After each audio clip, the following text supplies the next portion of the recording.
They go, yeah. They'll switch to Netflix. There's too many entertainment options. So I was sitting there like the first time it happened, what can I do? And I looked over at my backpacks of the gear that runs on Speedify. You paid for a year of it.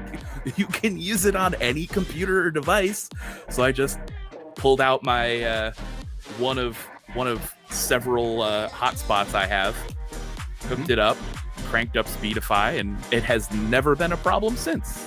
We used the Speedify software at a command line level, so it's not running a whole UI which is starting to drain resources. It's really very, very base level.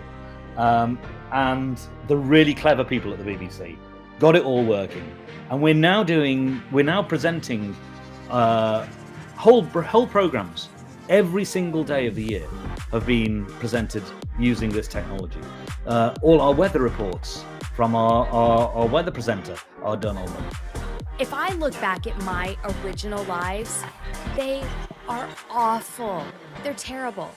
But we all start somewhere and we all get better. And every time you go live and every time you get on camera, you're gonna get a little bit more comfortable.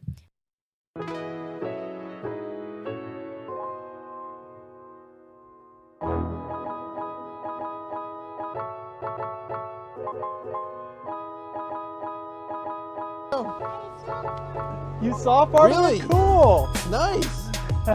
All right, we are famous. You want to say hi to everybody? Now you're on the video. It's a wave. That's the camera right there. Nice. All right. We're going back to look at this guy's house. And it has a lot of white lights. There he is. Hey, Christian. Hi. And that antenna light on the neck so you can see when the antenna's live. Yeah. Nice. Yeah, so these lights do have RGB mixing, so if you want to do each color, you can mix them independently. Within the app, there are a couple features, and I'll just go show you this. So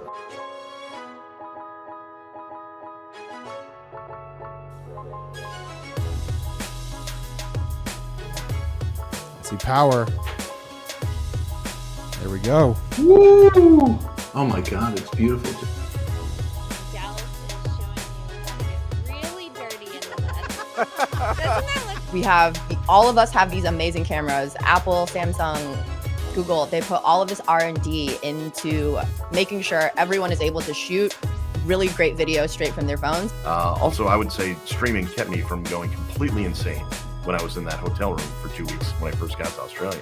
So raising awareness is really going to help break that stigma. We definitely have a stigma in our society where it's, not okay for folks to be open about their medical conditions. It's kind of seen as shameful. We build custom PCs for a lot of content creators, gamers, you name it, businesses, colleges, esports, and we broadcast a lot of our builds here on our Twitch channel. We treat people that are experiencing anxiety, depression, eating disorders, addiction, PTSD, and trauma.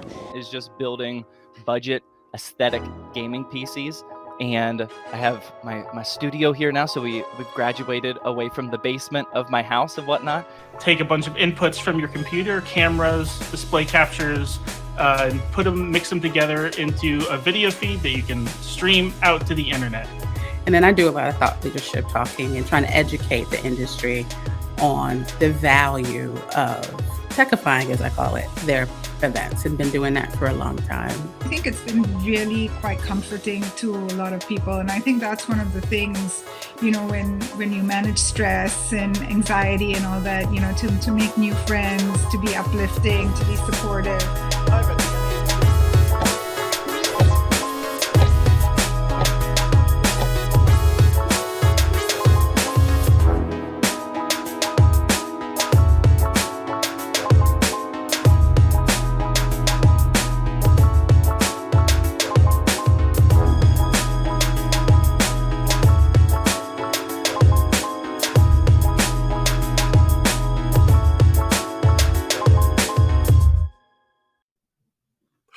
Welcome to Speedify Live. I'm your host, Alex Pettitt, and this is the live stream about live streaming. We really celebrate everyone who is doing anything cool with live streaming. And so, twice a week, I interview people ranging from live streamers who are, playing games online to people who are actually running businesses online, making PCs and giving advice and DJing and, building tables. Really, really cool stuff going on in live streaming. We also go all the way to the other end and interview, people from the software companies that make the software that make live streaming possible. So give us a follow and tell us who you're watching so we can get them on, right? We're always looking for ideas for future guests. Although if you look at our calendar, it's starting to fill up. A couple months out, we've got a lot of interesting guests, and I'll talk more about who's coming up later. Right now, our special guest is Alex Pettitt. Alex is a creative technologist. He was, early on the live streaming stuff. So he's a live streamer in his own right, reviewing products and stuff.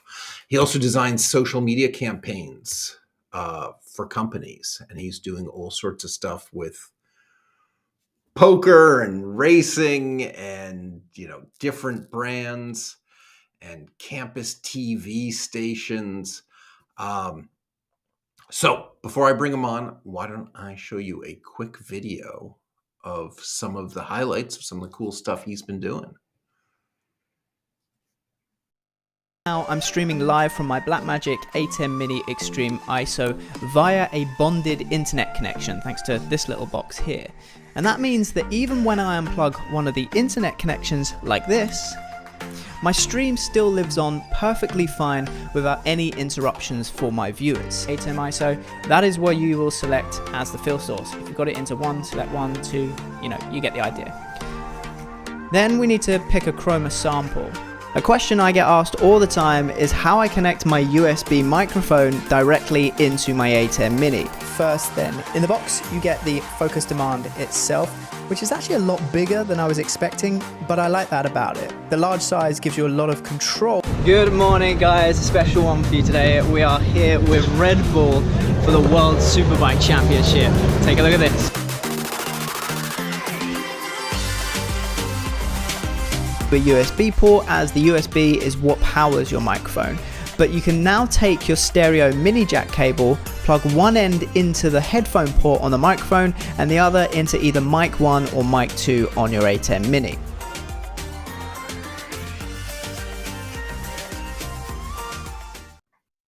ATEM is indeed all in. You love it when a two. Split screen and... Let's go, Josh. Split screen. Nah, not this time. Two doesn't really mean much in this circumstance. 24% ATEM. Does mean something. Gives him more out, for sure. Me gives ATEM more outs. Let's go, Josh. Let's do it. Turn ace. Split screen. Now heart rates. Now heart rates. Hold there, Josh. Hold there, Josh. Rory could be about to jump for joy. £2,000. Unless it's another two. Two bags. Okay. It's a lot of twos. Okay. Get ready to follow Rory or Adam if they jump up. Probably Rory lose heart rate. As he turns an 8, Rory wins. 3. Congrats, Rory. Final win of the season. The 4. two men rise to their feet to embrace each other. Do I have an M board? 2 and 2. A beautiful moment. Thanks, love. And very homoerotic. Yes. 3. Especially for these two. 4. A final great 1 and 1. to end Series 1. Well played, Ad. Well done, Adam. Well done, Rory. Well played, Rory. Hey, James. 4. Chat is filled 2. with flamingos right now, as the flamingo takes it. Up the flamingo. Up the 3 and 3. Rory. Well done. Thank you 1. so much. Thank 3. you so much, Adam. And Poker Stars. I love 3. poker so much. I genuinely, I love You really do. Check your head remarks. so much. Sick. It's so good. Amazing. It's 4. Another big win for the 2. flamingo. 3 and 3. Flies again. Nice, there you are. Hey, Alex. Still watching that back. Yeah. So that last video, maybe we should just talk about that for a second. Yeah. So that is you backstage running Yeah, show, so right? to kind of put some context on that clip, the voices that you were hearing and the bottom corner, the gallery view that you were seeing is exactly that. It's the backstage view of all the production team producing that show in real time. You were seeing a view of the multi-view, so almost what the director is seeing. You're able to see every single camera plus what he is choosing to go out on air. And you're also hearing the calls that he's making for the cameras, and we're all talking to each other in the gallery. So when he asks, is there an end board ready? That's a question that I know is directed at me, saying, is there something ready for us to end the show on? So an end slate or an image for us to go out. So that show is particularly hectic, mainly because that is a very technical show. It's obviously a poker show, but the actual technicals behind it as well. We custom built a whole poker table, designed it all ourselves, and inside the table we fitted RFID readers so that we're actually able to read the cards that the players have in real time and then generate the graphics that you saw on screen. So the on-screen graphics tell the audience at home exactly what cards the players have, the percentage chance they have of winning, and we've even got heart rate monitors on the players as well to see if they're sweating under pressure when they're trying to bluff the person opposite the table from them. Nice. All right.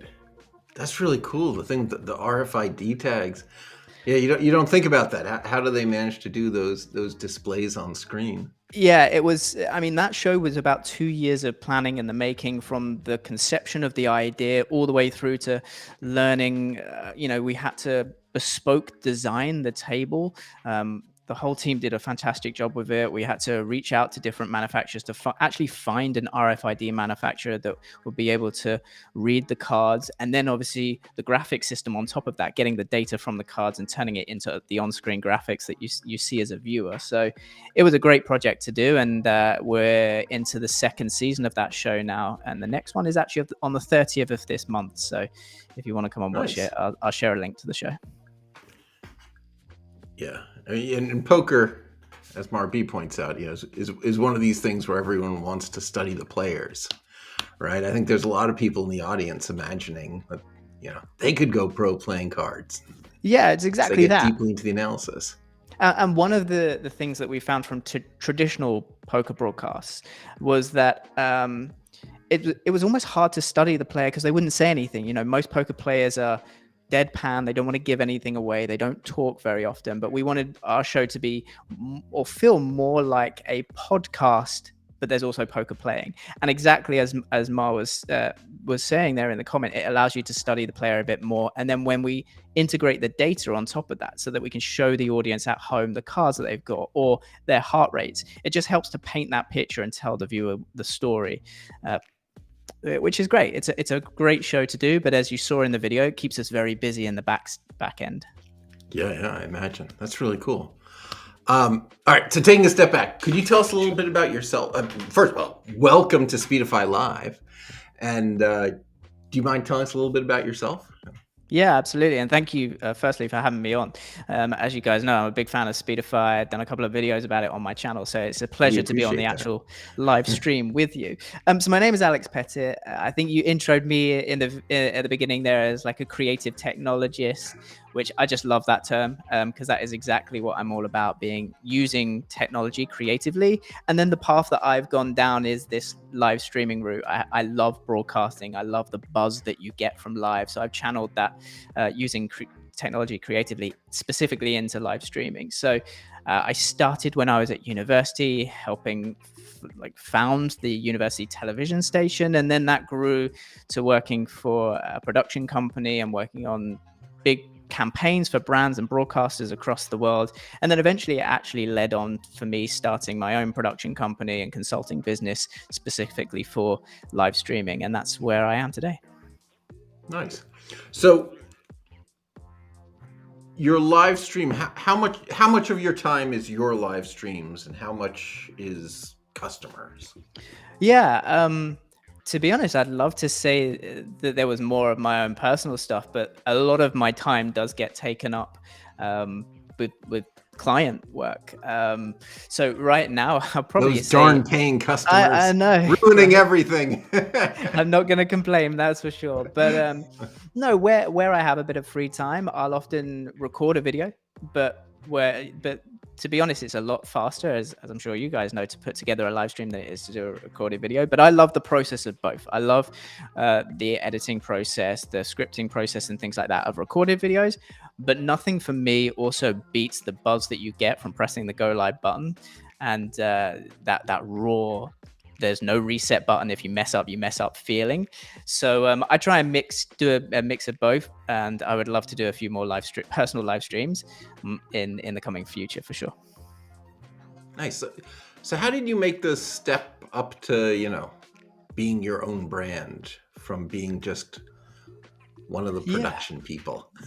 Yeah, it's an interesting one, because I've almost throughout my life and career bounced between the two, and also bounced between being behind camera and in front of camera. So where I mentioned there, I really got into media and live broadcasting at university. And I mentioned I helped sort of start the university campus TV station at Kent, the university that I was at. And I just had a technical knowledge anyway. So I helped them get the right kit. And that's where I discovered things like Blackmagic, which at the time was really the only affordable way that you could actually get into live streaming. Certainly with hardware.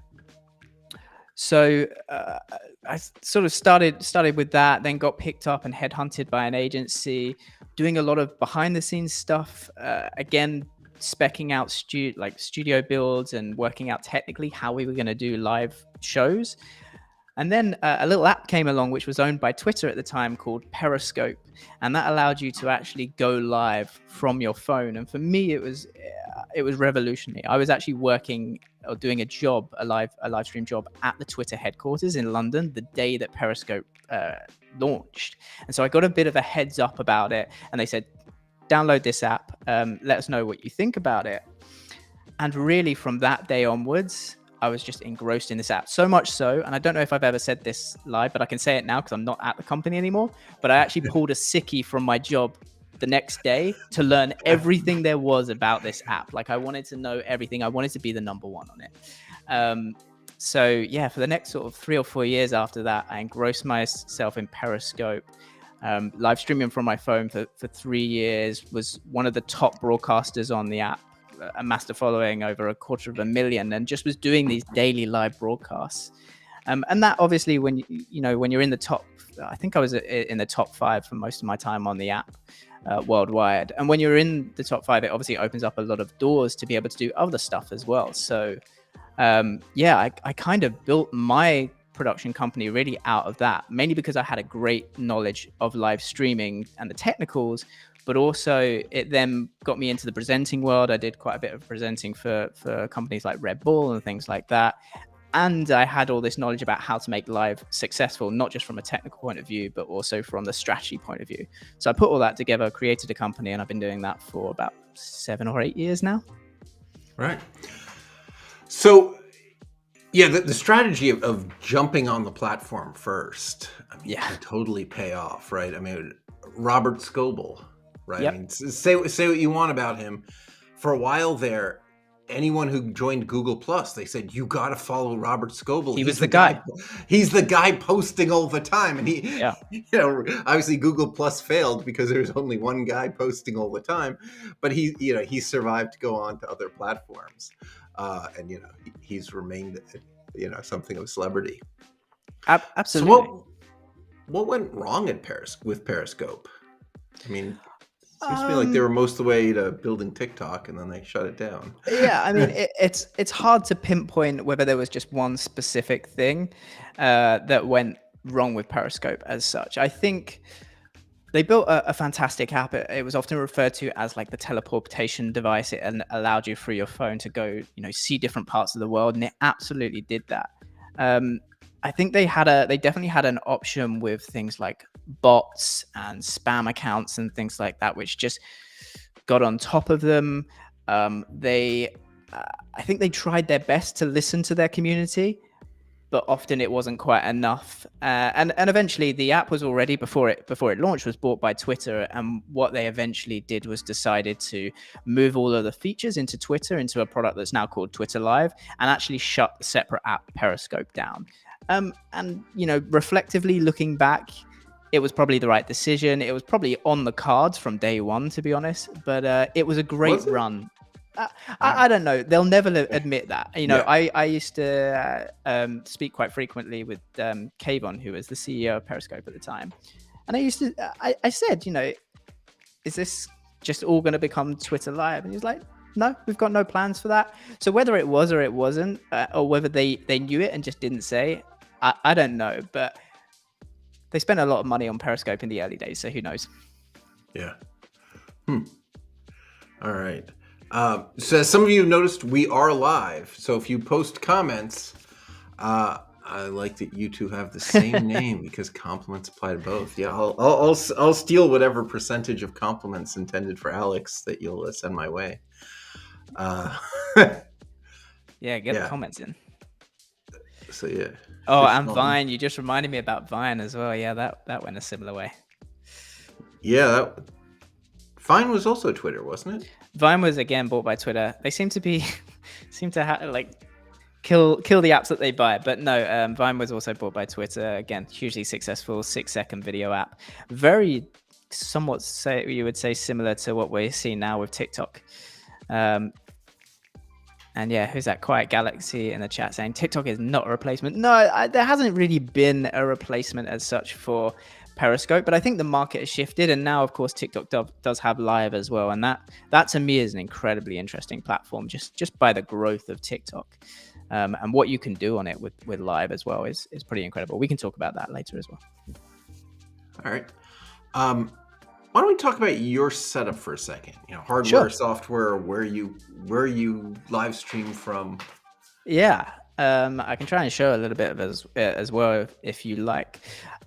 So again, kind of harping back to my roots, I much prefer where possible to work with hardware. I like the tactile feel of it. There's something for me about physically plugging a wire into one port and then it going into another and knowing it will work. So where possible, I do prefer using hardware over software, but still, you know, it's your preference. And also I've definitely been on jobs where I've just required to use software stuff.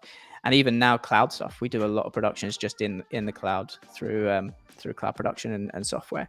But the hardware that I've got in my studio, and I'm going to try and connect my phone here so I can sort of show you around a little bit. Let's see if we start broadcasting there. I run everything mainly off a Blackmagic setup. So let's see. So ATEM Mini or? Yeah, so camera-wise, I do have a teleprompter that I'm not using right now. I'm just using my laptop here. But this behind here is a Blackmagic Studio Pro. I can't remember the exact name of it, but it's the 4K Studio Pro, that's it. And yeah, I'm also based in a corner of my kitchen. And then it runs into an ATEM Mini Extreme ISO, and I've got all of the inputs. I've also got a little overhead camera here that I sometimes use, just facing down, as you can see on the ATEM Mini. And then I just have like a little bit of, I just flick back here, I just got a few lights in the background and things like that. So it's a pretty simple setup. I've got 2 lights above me, and I don't really, other than that and the microphone, I don't really in this space tend to do much more than that. I might plug my computer in as a laptop and record, but that's a very professional setup for a kitchen.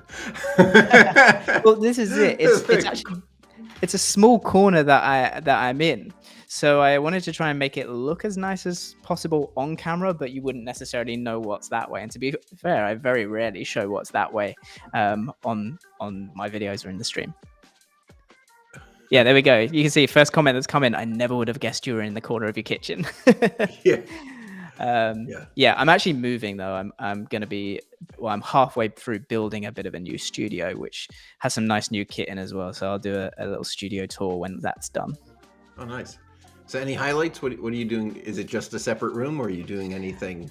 It's not actually in my, so this is my house where I'm in now. So it's actually away from my house, and I'm trying to do a few different sets.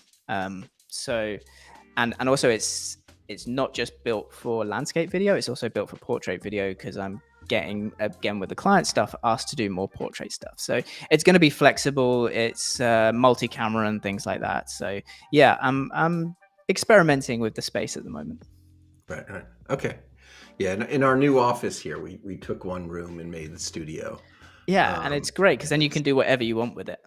Yeah, filled the walls with insulation to try to, we didn't quite go with the professional sound absorbing. Well, that's the hardest thing, trying to soundproof the room or make it sound. And I still haven't done it with this room, which was the main reason I wanted to switch to a different studio space. Yeah, actually, right behind the camera here, I have blankets hanging to absorb the sound. Anything you can do like that does make a world of difference. Nice. All right, so mostly the ATEM stuff, huh? I mean, I've been a Blackmagic lover just of all their kit probably over 10 years now, so it's hard for me to stray away from that, especially as I know it inside out. It kind of is my bread and butter as well in the larger studios. So I tend to run everything off of those, and their kit is so good and also so reliable. So I haven't even felt a need really to stray away from it. Yeah, good. All right. So actually, so you're constantly reviewing cool pieces of hardware. I mean, do the companies all just send them to you at this point? I'd say it's a mixture of both. If there's something that I see that I really want to try, I'll pop them an email and kind of do the spiel of, hey, I've got this YouTube channel where I review tech, would love to feature you on it, and then we'll go into negotiations, which I think, to be honest, is how a similar thing came up with the video that we did.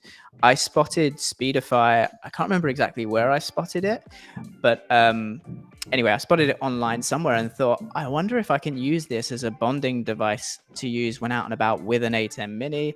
And I think I just popped you guys an email and said, I've had this idea. Would you like to collaborate on it? And that's how that whole video came about. So I'd say maybe 20% of the time it's that, 20 to 30, if there's a company like I really want to do a video on.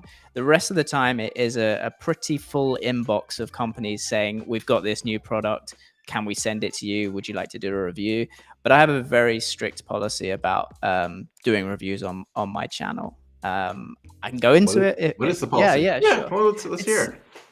It's mainly because I will never review something that I am not interested in, because in my view, if I'm not interested in it, that's going to come across to the viewer, and the likelihood if I'm not interested in it, those that have subscribed to me and view me won't be interested in it either. So I would say if I get, let's say, 50 emails a week, I would say there's maybe one or two that get a reply saying, let's talk more.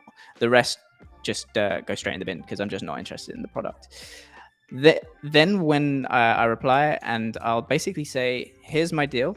You guys send me the product to test for 2 to 3 weeks, sometimes longer. If at the end of that testing, I like the product, and again, I think that my viewers will benefit from a video on this, we'll talk more. If not, we'll send it back to you. That's it. And yeah, that's kind of my process. I'm really careful about what I do feature on my channel and what I don't.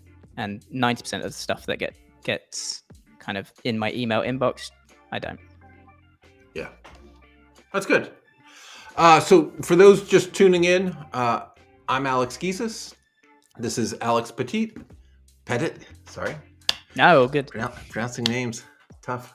Yeah, it looks like we have a couple hundred people watching now. So we are just talking about live streaming since Alex is the expert. So let's see. Sponsors. Ooh. I know you have sponsors, right? You interrupt your video stream in the middle and talk about whoever's sponsoring you. Sure. I think a lot of people don't know how to get started with sponsors. I think they don't know how much traffic you have to have before you can actually talk to somebody. If you do talk to someone, how much do you ask for?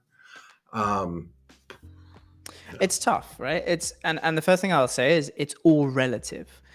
Actually, the first thing I'll say is that if you're doing it for the sole goal of getting a sponsor, don't. It's a very long road, and it's not always necessarily a really rewarding road in terms of like financial value. But there'll come a point where, and I talked about all the emails for reviewing products, you'll also come a point where companies will get in contact with you and say, we'd like to sponsor your content or support your channel in a way. What can we discuss further? Of course, you can do the flip side. When you feel like you are ready for that, you can reach out to companies. And my advice for that would be only reach out to companies that you use and you fully believe in, and that you are absolutely engrossed in.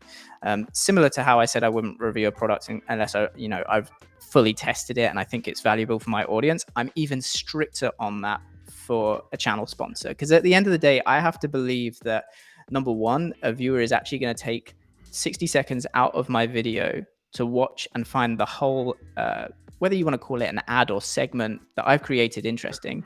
And then two, they even after that would then want to find out more and go on the company's website and eventually, hopefully, purchase the product that I'm talking about. So be very selective with who you work with. And then in terms of like pricing and that whole process, it is just a constant conversation. And what I would say is, like, value yourself. Don't go crazy. Don't think that first sponsor you're going to go and make $1 million or whatever it may be. But it's finding a common ground and saying, being also statistical with with the person that you're approaching and saying, this is how many views that my channel gets. This is an average over the last 10 videos that per views per video that they get, so that the sponsor can know how many people is likely to see that video, things like watch time and things like that. I add all of that information in, and then together you can negotiate on a price that seems fair for both, considering you as the creator of your channel are offering a lot. You're scripting the video, you're filming the video, you're editing it, so you've got the full production side of things, but then you've also got the exposure to the brand. So it's then getting published to your channel, and they have to pay for that actual exposure and that advertising time, let's say, as well. So it's a double factor that you have to factor in when you're thinking about pricing these things. RB says, this show had a guest that talked about people getting partnered on Twitch for the bragging rights. Have you experienced something similar with sponsors? That's easy. Yeah, this is interesting. So I don't know whether I understood, but so we one of the clients that I have is Twitch partners as well. Definitely not for the bragging rights, but yeah, there does seem to be some bragging rights about being affiliated with a certain platform and Twitch, and it was the same with Periscope. We all loved to say at the time, Periscope has featured me here, or I think it was a Periscope, I can't remember, super broadcaster or something like that. I haven't heard what you're describing in terms of what sounds like horror stories of being partnered with a brand just for bragging rights. And I haven't really heard of it in similar for sponsorship. I'm sure those stories are out there, though. Yeah. All right. So how do you find out what rates are like? Like, are there standard industry CPM rates that someone could find? There are often as well. I feel like this is one of those spots where the sponsor probably has so much more information. Yeah, because they've worked with 50, 100 influencers before they reached out to you. So very often they'll actually come to you and almost come with brackets. So they'll say, if your channel, and the most annoying thing is when they do it on subscribers, and I will literally email back and be like, do it on views. Subscribers is meaningless, completely meaningless, because really only 1% or somewhere between 1 and 10% of your subscribers actually bother to watch and turn up for your videos. So they'll actually come with brackets and say, if your video average views is 10,000 to 50,000, we pay this much. If it's 50,000 to 100,000, we pay this much. So there are many sponsors, depending on the brand, if they're used to doing this regularly, will come with that pre-prepped. And it's actually quite hard to argue it up, because that's what they pay, 50, 100 influencers or whatever you want to call it, creators already.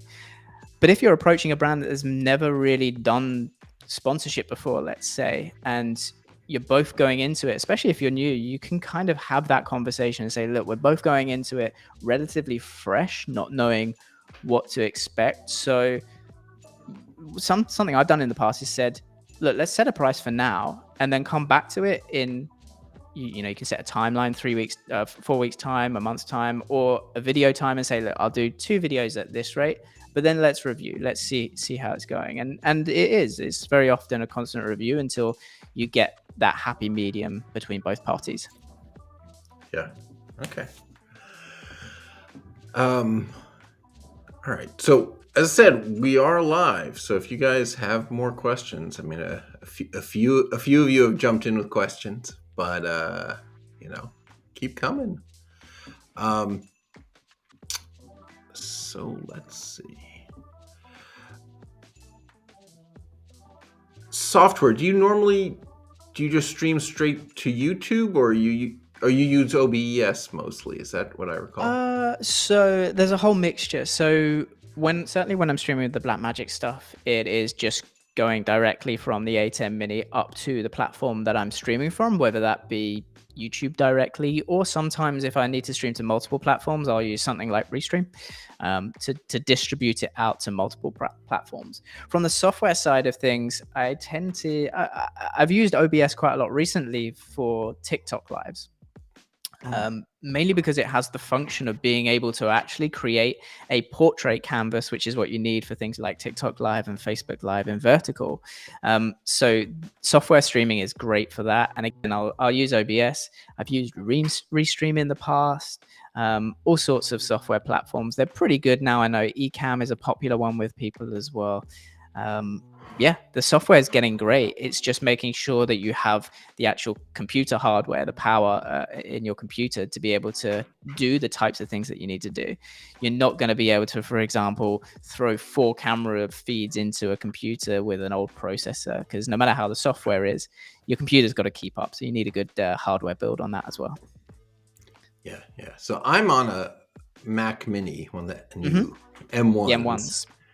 And on it, I'm running Ecamm Live, right? And so that's doing all these local tricks of, letting me pick different cameras. And I have a whole bunch of cameras hung off it.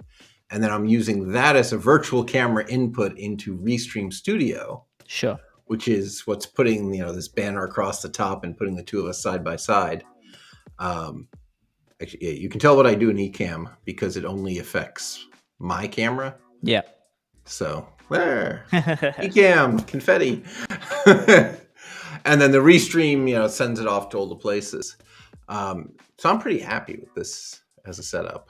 Yeah, Restream's great for that. And it's sort of like a Swiss Army knife of tools now that it has this Restream Studio. So a lot of people before it had this, it was mainly just a platform for being able to distribute your stream, to send one stream to it and then distribute to multiple streams.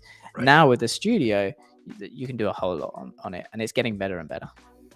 Yeah. So when do you decide to just stream to one platform, and when do you send it everywhere? Yeah, it's a weird one because I sometimes feel like a lot in the client stuff, it will very clearly be dictated by the client. So that they'll say, we just want to go to Facebook, or they'll say we want it everywhere. So certainly for work stuff, it's dictated to them. For me personally, most of my following, especially nowadays, is on YouTube. So I tend to just stream to YouTube. But there are some times where there are benefits, just from exposure benefits of getting the message out there on as many platforms as possible, that I might want to multi-stream to different locations at the same time. And the other benefit with Restream as well is, if you link all those platforms up, as we're seeing, I don't think the audience can see it right now, but as we're seeing on the side, we're getting the comments in on the dashboard, and with Restream, you get them in from all the platforms. So if someone comments on Facebook, I see that at the same time as if someone was to comment on YouTube, I would see that as well. Yeah. So we've very much been a blasted out everywhere. So we're, we're on Facebook, and we're on Twitter, and we're on YouTube, and we're on Twitch. But a number of guests have straight up said that they think I'm making a mistake, that they think I should stream to one place so that the community gets to really form in the comments.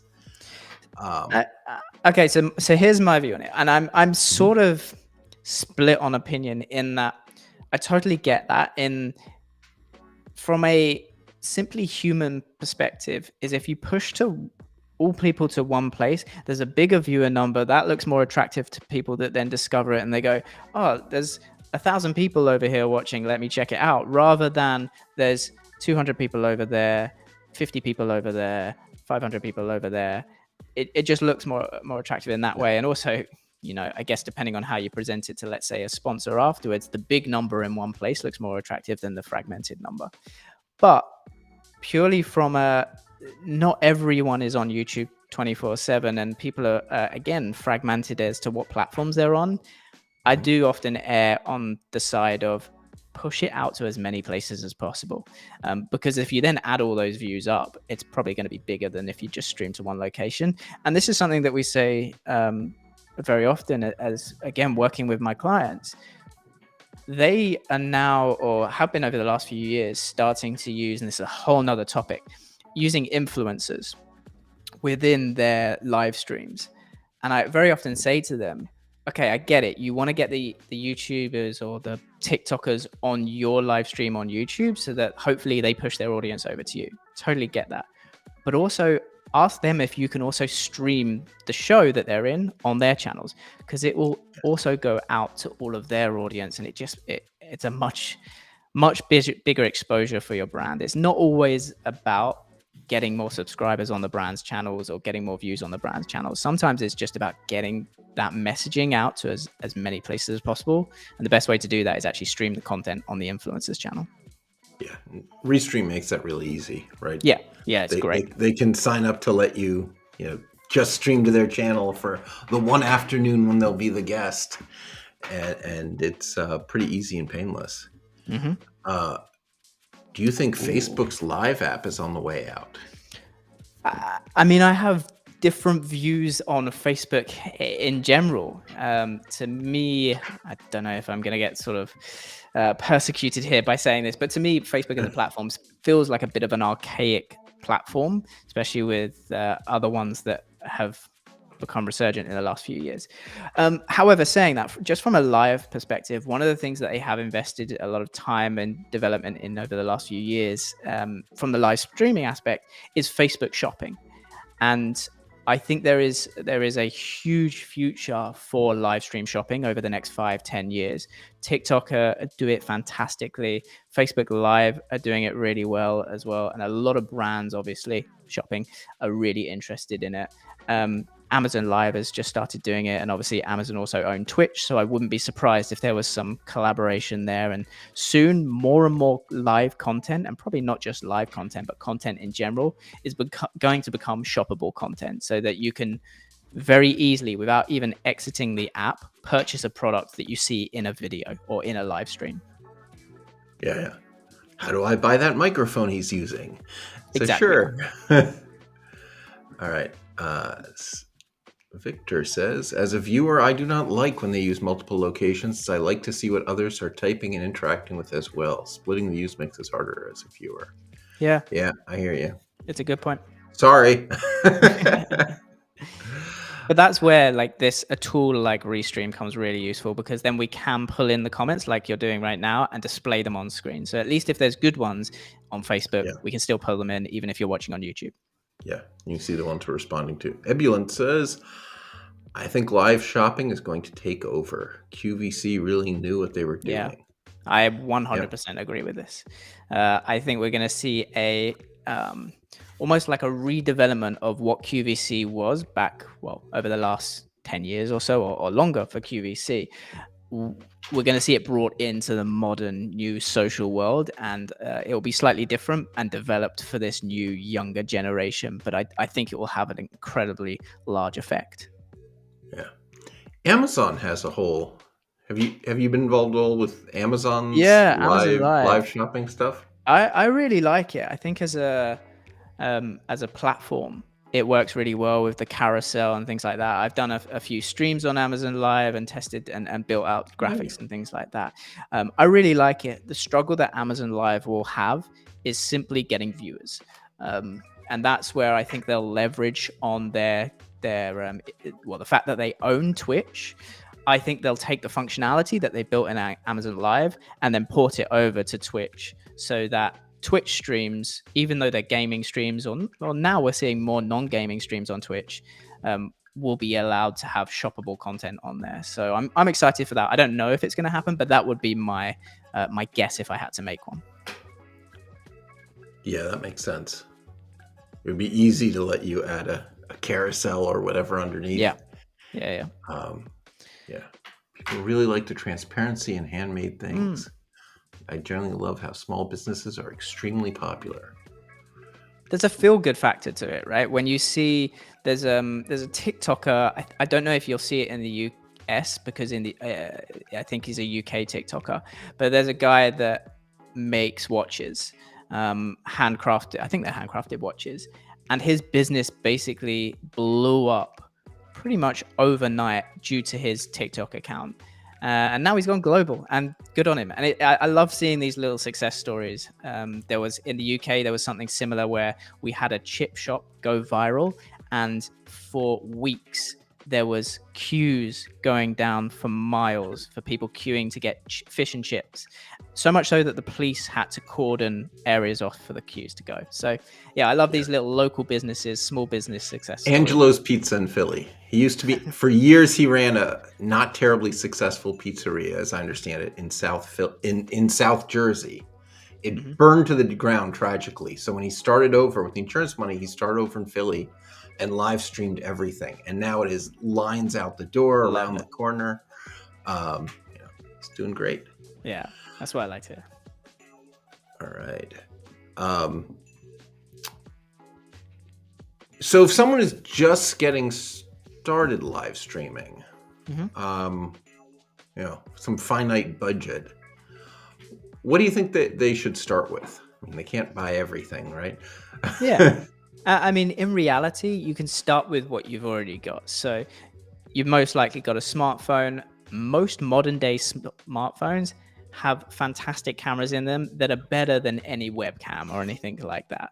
Yeah, the iPhone cameras are fantastic. Yeah, you've got in that model, you've got 3 fantastic rear-facing cameras. You've got a really good front-facing camera. You've got a lot to work with there, certainly in the modern-day phones.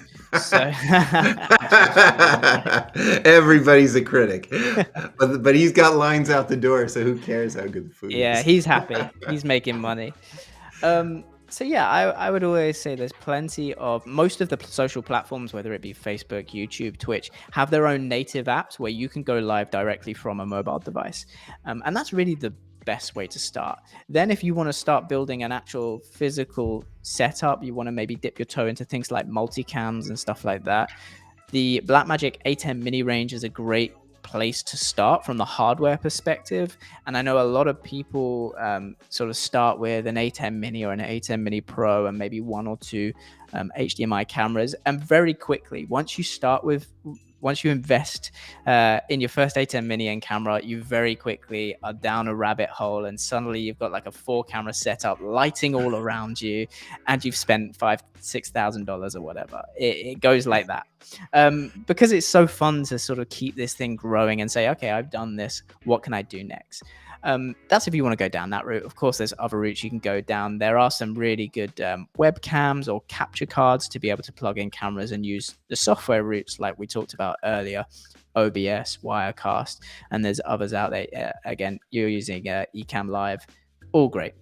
Another good app is Camo. Camo? Right? So Camo, lets you connect your iPhone or Android phone to your PC or Mac to use it as a webcam. Yeah. And since it's probably a better camera than what you can, Yeah, there's some great apps for that. And I'm not using that right now, but I've used that a lot. Yeah, and Apple just announced at the most recent, I think it was last week, Worldwide Developers Conference, that they'll now allow you to do that natively. So you won't need any apps. All you need is your iPhone and a Mac. And it's actually got a really cool feature in it where it will use, I think you have to have the phone mounted rearward. So you have to use the back cameras. But it will use one camera pointing at you, and then it will use the ultra wide camera to also give a top down view of your desk. So if you're doing something on your desk, like or you're writing something, you'll be able to, on a video call or like we're doing on Restream, be able to show both of those cameras at the same time. So they're doing a lot.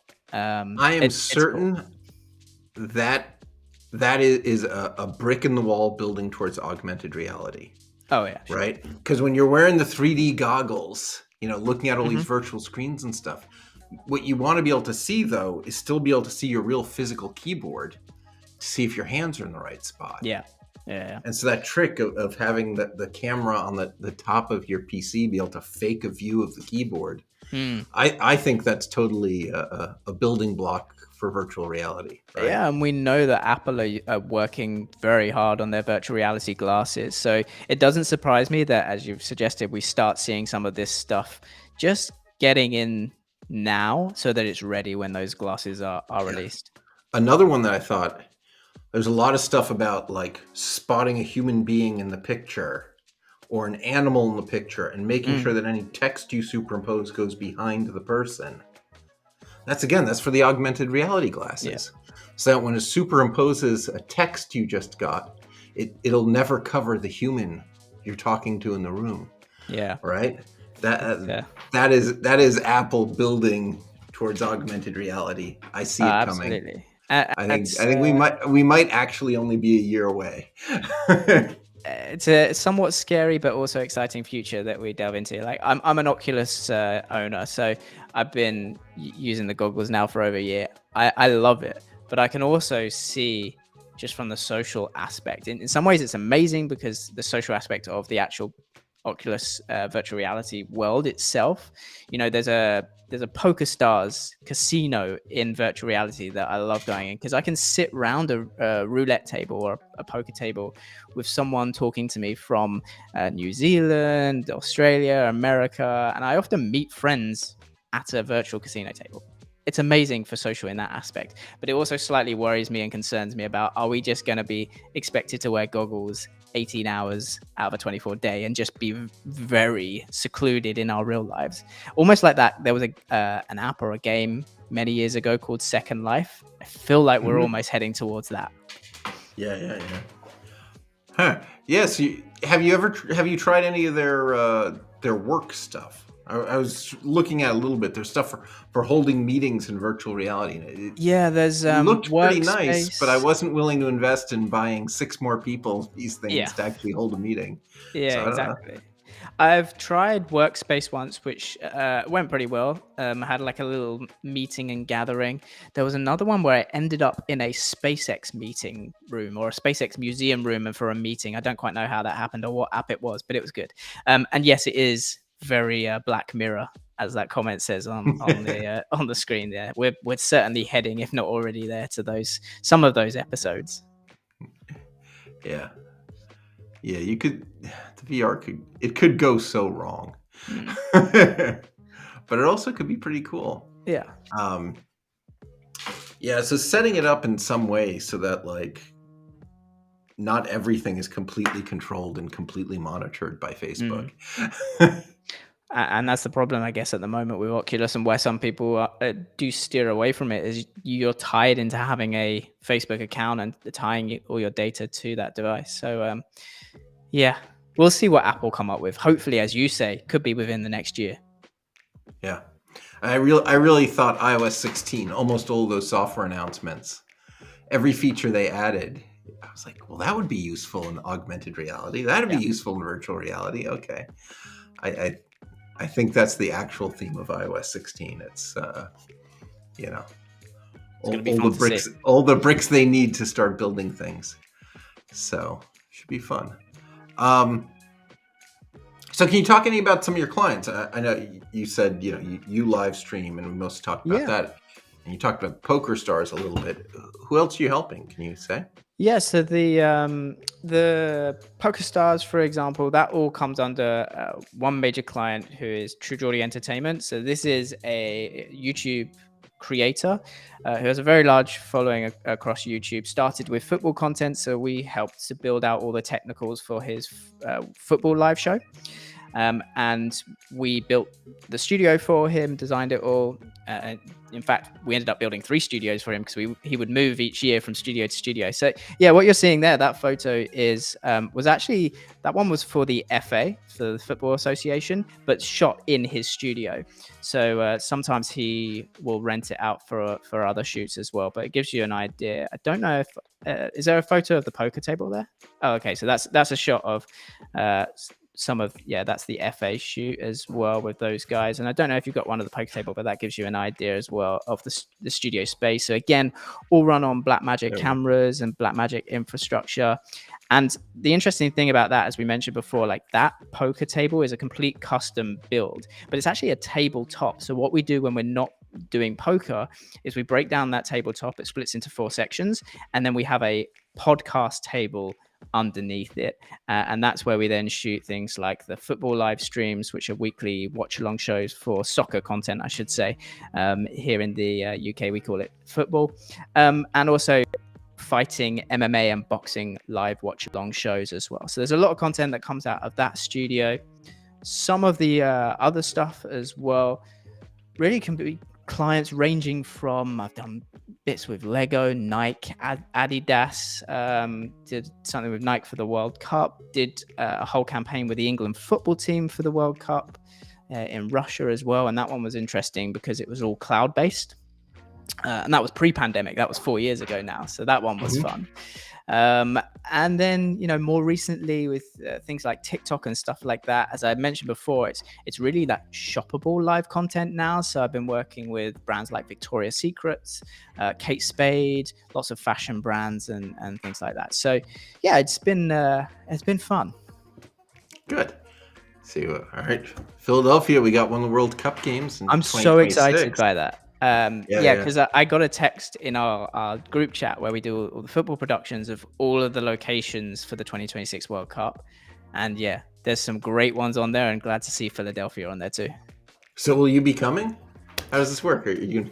Well, yeah, it's sort of to be decided really. So whether we go out there and produce shows out there, or we do it, our main studio is in London, so we'll probably, I would imagine, do them from London, but who knows, we might find a sponsor willing to send us. Right, if you come, we're here. Love to buy you a cheesesteak. I will never turn down a Philly cheesesteak. Good, yeah. I feel like Philadelphia did such a good job with the Pope that we deserve things like this. Yeah, like right? America. We demonstrated we can handle 500,000 visitors. Yeah, exactly. And nothing terrible happens. You guys, Philadelphia. I mean, I went to Philadelphia and saw a couple of baseball games there, but I think to have like something on the world stage, like the World Cup in Philadelphia, it's going to be amazing. Good. Man, we're coming up on 4:00. Have we been talking for an hour already? I guess there were 7 minutes of intros, so not quite. True. All right. So what do you have planned for the rest of the year? Are there going to be any amazing things from Alex in the second half of 2022? Certainly some stuff that I'm working on, again, client-based now. There's one project that has sort of just started. I can't say too much about, but it's something that's got me more excited than I have been really probably since we started doing the poker thing. And mainly because it's a live stream, I can say that, but it's, for me, live streaming and broadcasting in general is a lot about storytelling. It's making you, the viewer, feel like you are there, you're in that moment, and forgetting you're looking at it through this rectangle device, or whether you're watching it on a computer screen or something like that, and taking you out of your real life and just putting you in somewhere different for a while. So there's a new project that I'm working on, which really excites me because it's the antithesis of that. I can't say that word. Opposite. And yeah, it is.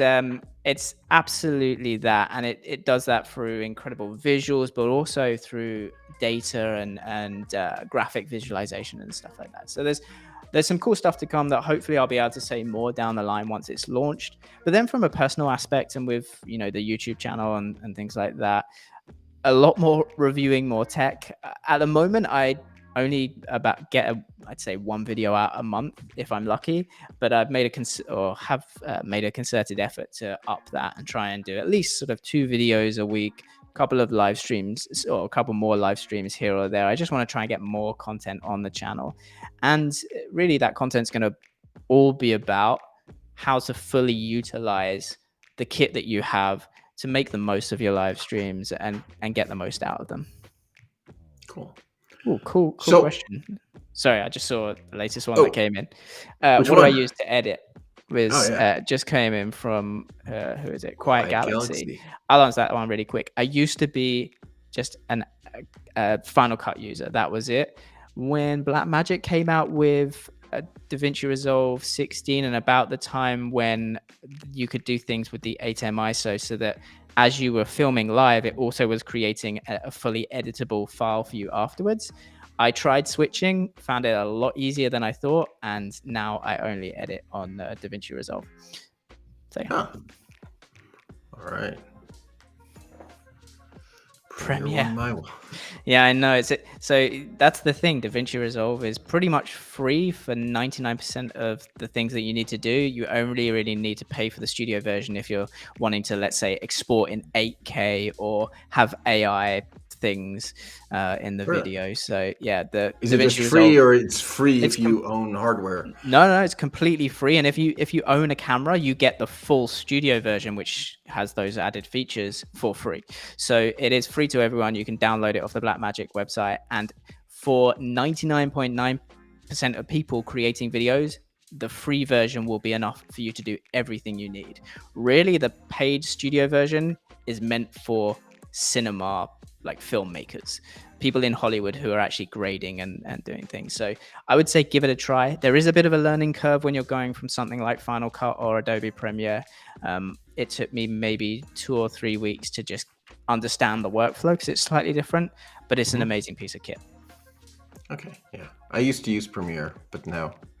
Yeah, actually, I don't edit videos anymore. It's all live and live stream. done. How good is that? You know, it's good. I'm vaguely aware I'm supposed to do a better job of packaging content afterwards, but you know, that's like real work. Your videos were some of the videos that inspired me to make my Speedify one. Like I vividly remember a video where you were basically trying to get as many devices into a Raspberry Pi, and you went from like Raspberry Pi to Raspberry Pi, each one having all these dongles in. And I was like, if this works, this is crazy. But it did, and then I was like, well, I've got to try this. Yeah, I was like, I've got to try this with the ATEM, and so I started messing around, and then suddenly there was a video out of it. Yeah, the 16 internet connections on the iPad gets a lot of comments too. Yeah. We actually forwarded that off to Apple, and we got a reply from one of the Apple engineers who said, "No way, you know, I wrote that code. Fantastic, see it works, right?" So there's some guy at Apple who actually made sure it worked, that if you took an iPad and connected a USB hub to it and then connected multiple Ethernet cards to it, that the iPad would understand I have multiple Ethernet cards. And it was just a thing he did, apparently with not knowing who would ever use it for anything until we came along with our video, and he was very happy. So, I love that. That was good. All right, 403. So, actually, one more question. Sure. Do you have any time to watch any live streams? And if so, who do you watch? A lot of it is actually like me watching the live stream that I'm producing to make sure it's still live. That is, yeah. I would say 80% of my job. And then it's like panic, or not panic, but troubleshoot if suddenly it isn't live. But luckily, touch wood, that doesn't happen very often. Live streams that I watch, I would say it's more videos than live streams that I tend to watch. I'll tell you, there is one particular live streamer called Kit Byoga, I hope I said that right, who sort of does those videos where it's like, and again, there's another live streamer called Scammer Payback, where it's really annoying scam phone callers. So they basically set up phone numbers that scammers will call, and their sole purpose on the live stream is to waste as much of a scammer's time as possible. And sometimes they're going for days, like with one scammer.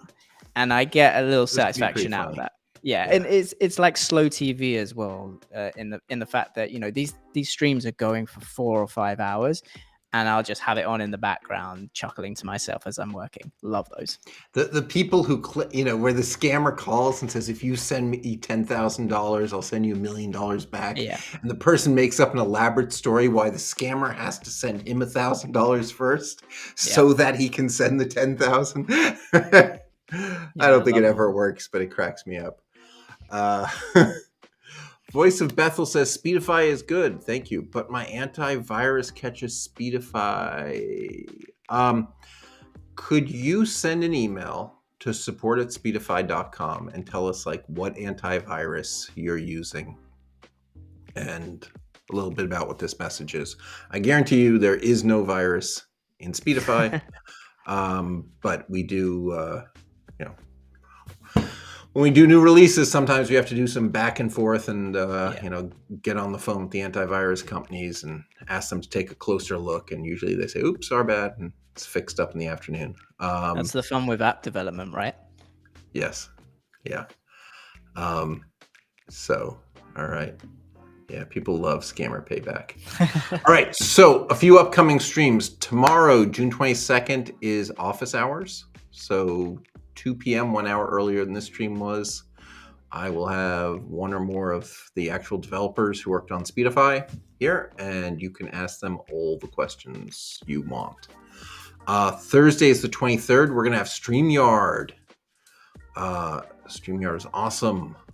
They make the web-based tools for doing interview shows like this. I love that.